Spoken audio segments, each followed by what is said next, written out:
सभी साथियों को नमस्कार, सभी साथियों को नमस्कार। बच्चों को प्यार, बच्चों को ढेर सारा आशीर्वाद। साथियों, आज मैं इस वीडियो को लेकर के आया हूँ आपके सामने। और वैसे तो वीडियो बनाने में ऊंचे स्तर पर और टेक्निकल तरीके से सीख रहा हूँ, और वो सीखना भी आसान है। मैं धीरे धीरे सुधार करूँगा, लेकिन ये वीडियो क्योंकि मेरे पास जो नॉलेज था, जो टाइम था, उसके लिए मैं ये एक ऐसी वीडियो बना रहा हूँ जो सभी आपके जीवन को, हमारे जीवन को, और मानव की उत्पत्ति को, और सभी धर्मों को, और आज की स्थिति तक ये पूरे इसमें जो नॉलेज है, पूरा जो ज्ञान है, वो मैं अपने शब्दों में, अपने तरीके से मैं प्रस्तुत करना सोच रहा हूँ इस वीडियो में। साथियों, मानव की उत्पत्ति एवं मानव के मस्तिष्क में धर्मों की जो उत्पत्ति हुई है, आज हम इस पर बात करना उचित समझेंगे। मैं बताऊंगा कि मानव की उत्पत्ति कैसी हुई, और मानव के मस्तिष्क में धर्मों की उत्पत्ति कैसे हुई, और ये भी बात करेंगे कि गरीब घरों में जो मध्यम परिवार है, गरीब परिवार हैं, उनमें धर्मों का क्या महत्व होता है। अमीर घरों में जो डेवलप हो गए परिवार, मानव जो विकसित हो गए, उनमें धर्मों की अवधारणा कैसे बन गई है। आज इन बातों पर हम थोड़ा विचार करेंगे। और धर्मों में उलझे लोग हैं जो वो गरीब हैं, और इसी मध्यम वर्ग में आज धर्मों का धंधा बड़े स्तर पर हो रहा है और होता जा रहा है। इसी पर हम चर्चा करेंगे।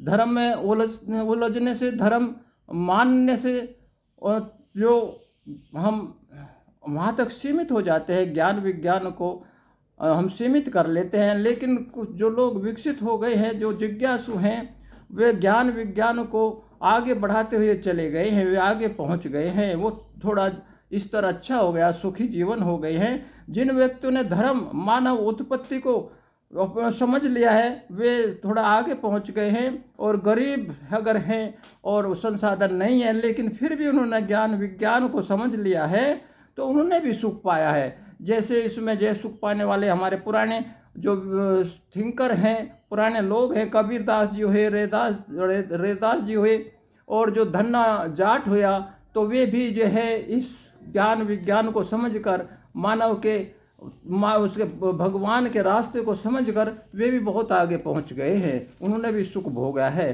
तो इस पर हम चर्चा करते हुए ये बताना चाहते हैं कि 4000 आज पूरी दुनिया में, संसार में लगभग 4000 भगवान या देवी या देवता, भगवान या भगवानी माने जाते हैं। जो ये विज्ञान ने जो ढूंढा है, आज साइंस ने ये ढूंढा है कि जो ऊर्जा हमारे प्रयोगशाला में साइंस ने, शिक्षा ने, एजुकेशन ने सिद्ध कर दिया, जो हमारे बिग बैंग से जो ऊर्जा आई है, वही ऊर्जा ब्रह्मा जी की ऊर्जा है। उसी को हमारे विद्वान पहले ब्रह्मा जी की ऊर्जा कह रहे थे। लगभग समानांतर वो ज्ञान थोड़ा उनको हो चुका था, और वो जो ब्रह्मा जी की ऊर्जा है, चेतन ऊर्जा है, जो हमारी शिव शक्ति है, वो वही है। और उसी से तत्व बन करके, उसी से जो है पदार्थ जो बने हैं, संसार जो बना है, उसी से बना है। और ऐसे मानव की उत्पत्ति हुई है, जीव की उत्पत्ति हुई है। और जो डायनासोर, जीव की उत्पत्ति में डायनासोर का जो युग आया है, और उस युग के बाद जो मानव एक जानवर के रूप में था, वह चारों पैरों से, अर्थात हाथों से और पैरों से भी चला करता था। लेकिन उसमें एक बहुत बड़ा बदलाव आया, जो अपने पैरों पर, अपने मस्तिष्क से अब प्रयास करते हुए वो अपने पैरों से चलने लगा, और उसके अगले जो पैर थे, या उनको हाथ कहिए, वे हाथ फ्री हो गए थे। और उसकी ऊंचाई भी ऊपर, क्योंकि वो सीधा खड़ा होने लगा था, तो उसकी ऊंचाई भी बढ़ गई थी। और उसके हाथ फ्री होने से एक बहुत बड़ी क्रांति, सबसे बड़ा बदलाव वो माना जाता है। ये लगभग 3 लाख साल पहले से ये इतिहास चला था, और ये ज़्यादा टाइम नहीं हुआ, 70,000 साल पहले ही ये घटना थी, जब वो पैरों पर चलना शुरू किया मानव ने। वैसे मानव का जो अस्तित्व था, वो 3 लाख साल पहले आ चुका था, और 70,000 साल पहले ही उसने ये बहुत बड़ी अपना परिवर्तन, बहुत बड़ी घटना हो चुकी थी कि वो पैरों पर चल करके हाथ फ्री हो गए, और ऊंचाई बढ़ने से अपने शत्रुओं को चारों तरफ से देखने लगा, हाथों से अपनी रक्षा काम करने लगा, अपने दूसरे कामों में बहुत बड़ा परिवर्तन हाथ फ्री होते ही हो चुका था।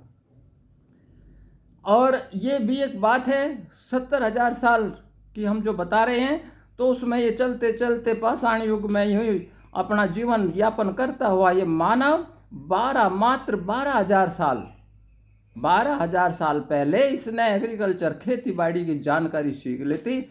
साथियों, ये भी यहाँ पर क्लियर हो चुका है कि जो खेती बाड़ी एग्रीकल्चर जो सीखी थी, वो जो कबीलों की, जो पुराने हमारे कबीले थे, उनकी माताओं ने, उनकी औरतों ने सीखी थी। उनकी औरतों के मन में ही ये बात आई थी और उनकी औरतों में जो बच्चे पालने की प्रवृत्ति होती, बच्चे जो है औरतों के साथ साथ रहते थे। एक आध बच्चा गोद में रहता था, दो चार बच्चे उसके पीछे पीछे, उनकी भूख मिटाने के लिए मादा के ही मन में ये आया था कि जो हम बीज है जंगली ये उग जाते हैं, जो गुठली है वो उग जाती है, तो ये उगने का, इनको जमाने का जो एक मन में आया वो औरतों से ही आया था। औरतों ने वो उगा कर जमा कर, जहाँ झील थी, नदी थी, तालाब थे, किनारे थे नदियों के, तो बच्चों का पेट पालना शुरू कर दिया था।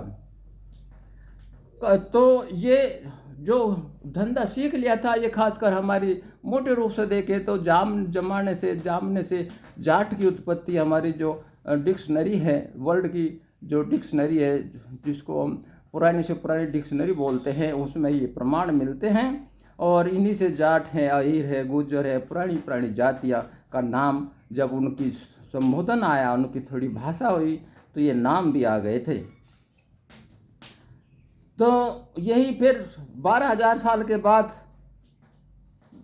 तो ये खेती करना जब मानव ने सीख लिया, तो लगभग फिर 2,000 साल बाद ये स्थिति कबीलों की एक जगह खेती करना, 2,000 साल लग गए कि एक जगह रह के खेती करे, या हमारा कबीला एक झुंड में रहे, और छोटा मोटा सा जो झुंड, या जिसको हम गांव तो नहीं बोल सकते, लेकिन एक बसासत होने लगी कबीले, जिसको हम कबीला भी वहीं से कहते हैं, कबीले का नाम भी वहीं से आया है। और फिर उस कबीले में धीरे धीरे एक सरदार, कबीले के सरदार की उत्पत्ति, ये कबीला का जो है, जो ये झुंड है, जो मानव की सभ्यता छोटी मोटी है, ये 10,000 साल पहले ही शुरू हुई है, ज़्यादा लंबी नहीं है। और लगभग उसी टाइम पर जो उसी सभ्यता में हमने सूती धागा, जो खेती बाड़ी की में कपास का इनका जो ज्ञान हो गया, सूती धागा आ गया था। और ईंटें जो हमारा एक जगह रहने लगे, तो ईंट आ गई कच्ची। 8,000 साल बाद हम कच्ची ईंट बना के, माटी की ईंट बना करके अपना रहने का, परकोटा रहने का कोई झोपड़ा बनाने लगे थे मानव सभ्यता में। और जो पक्की ईंट की बात आई, उन ईंटों को जो पकने की बात आई, पक्की ईंट की जो बात आई, वो जो है हमारी लगभग सिंधु घाटी की सभ्यता में आई थी। वहाँ पर पक्की ईंट हमारी प्रमाण मिलते हैं। और ऐसी ही सभ्यता हमारी जो दूसरी सभ्यता थी, चीन की सभ्यता थी, या उधर यूनान की सभ्यता थी, या जो और दूसरी एक मेसोपोटामिया सभ्यता है, या दूसरी सभ्यता है, वहाँ भी ये प्रमाण मिलते हैं। साथियों, डायनासोर युग के प्रमाण हजारों जो मिल चुके हैं आजकल, डायनासोर के कंकाल जमीन से मिल चुके हैं, उनके डीएनए की परीक्षा या उनका परीक्षण हो चुका है। इस युग के बाद बंदर जैसे मानव के कंकाल मिल चुके हैं। बड़ा परिवर्तन जो बताया है, ये 70,000 साल पहले आया। लगभग जो भगवान महावीर हुए हैं, भगवान बुद्ध हुए हैं, इनसे जो है 60-65 हज़ार साल पहले ही हमारा वो युग मानिए, जहाँ आदमी ने अपने पैरों पर चलना शुरू किया था। तो इस बात को हम देखें तो जो ये परिवर्तन हो गया था, तो खेती करना हमारा आ गया था। और वो खेती की बात जैसे मैंने बताई कि औरत के मन में ही आई थी, क्योंकि बच्चे पालने की जिम्मेदारी माँ की होती थी, और माँ ने ही ये सारा खेती का जो है कॉन्सेप्ट उन्हीं के मन में आया।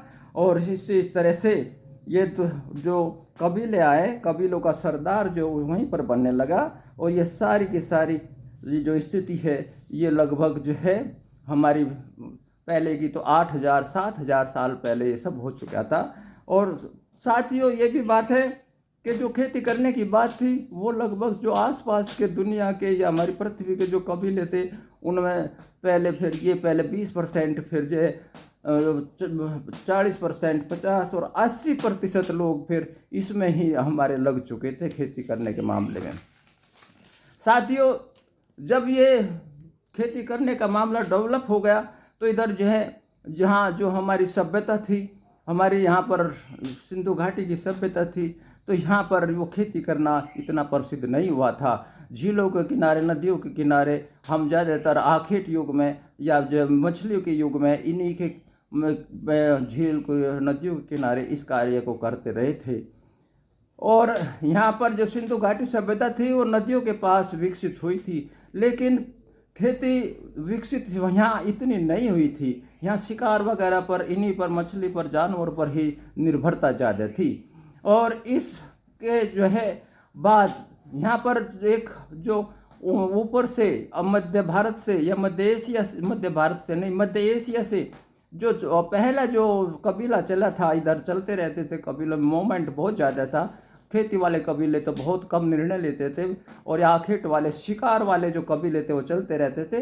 एक नागवंशी जो कबीला था, नागवंशी जो सभ्यता थी, वो नागवंशी आए, जिन्हों के कारण उन्होंने ये जो हमारी यहाँ पर सभ्य सिंधु घाटी की सभ्यता थी, यहाँ जो लोग थे उनका थोड़ा रंग जो पक्का होता था, तो वे यहाँ से नागवंशियों ने पीछे धकेल दिए और वे द्राविड़ वगैरह साउथ भारत में चले गए। और नागवंशी यहाँ जमुना क्रॉस करके, गंगा क्रॉस करके इस एरिया में नागवंशी जो है, जो मानव थे वे बढ़ते चले गए।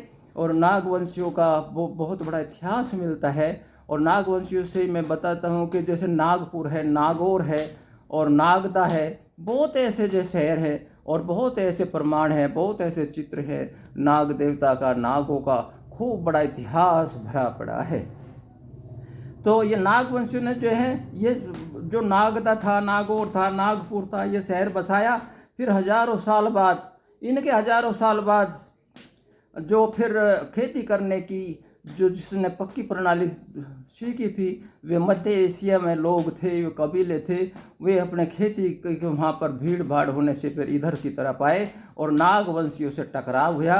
और नागवंशी का जो ये यहाँ पर थे, जो नागपुर, नागदा, नागौर, ये पूरा एरिया नागवंशियों से भरा पड़ा था, इनका इतिहास था। इनसे जो है इनमें ये आकर के घुल मिल गए और इनको पीछे तो नहीं धकेले, बहुत लोग पीछे बहुत लोग यहीं पर रहे, पीछे तो बहुत ही कम गए हैं। इसी एरिया में जो हमारे जिनको आर्य बोलते थे, अपना जो है ये आर्य जो आए थे खेती करने में एक्सपर्ट थे, इन्होंने नागवंशियों के साथ मिलकर के यहाँ की नई सभ्यता बनाई। लेकिन साथियों, जो ये नागवंशी थे, जितने भी नागवंशी थे, ये ज़्यादातर खेती करने में इतने पारंगत नहीं थे। खेती का धंधा छोटे मोटे कहीं तालाब के, कहीं झीलों के साथ बहुत ही कम करते थे, लेकिन ये आखेट में, शिकार में ज़्यादा विश्वास करते थे।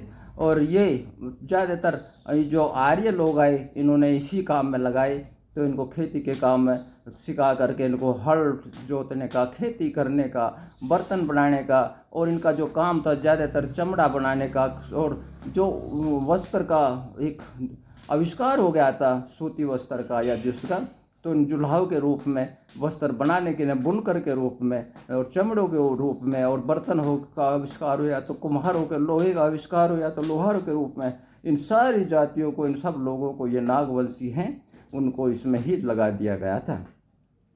और ये यहाँ पर आर्य लोग ये जो आए थे, ये अपनी अच्छी तरह से खेती बाड़ी करने लगे थे। और इनकी जो ज्ञान था वो जो श्रुति के रूप में, एक याददाश्त के रूप में लेकर आए, जो जिसको वो वेद कहते हैं। इन वेदों के माध्यम से, अपने कर्म कांडों के माध्यम से, यज्ञ के माध्यम से, और इन आर्यों के पास जो एक अंतर पाया सबसे बड़ा, पहला हिंदुस्तान में, इसमें भारतवर्ष में, इस एरिया में घोड़े नहीं हुआ करते, रथ नहीं हुआ करते।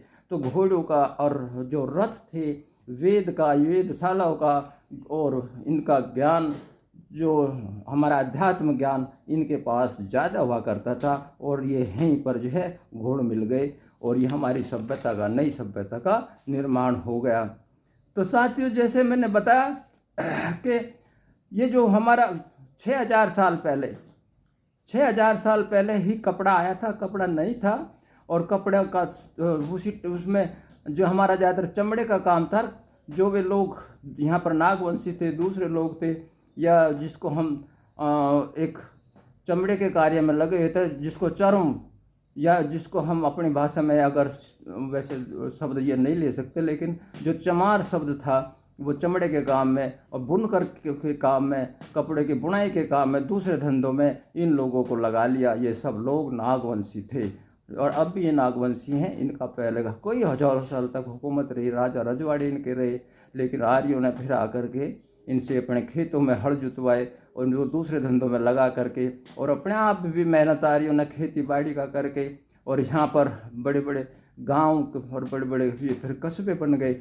और इसी टाइम पर जो कबीलों में आपस में लड़ाई हुई, जो कबीलों के सरदार थे, एक था भारत कबीला था, उसकी यहाँ जिसको दशरथ युद्ध बोलते हैं, उस पर उसका जो है विजय हुई और जो भारत देश हुआ, तो भरत या भारत कबीला जीत गया। तो तब से भरत और या भारत नाम हमारा यहाँ देश का पड़ा और इनका बहुत बड़ा प्रभाव यहाँ पर हुआ। महाभारत भी उसी काल में हुआ, लेकिन इतना बड़ा महाभारत नहीं हुआ, ये तो बाद में वैसे ही लिखते चले गए।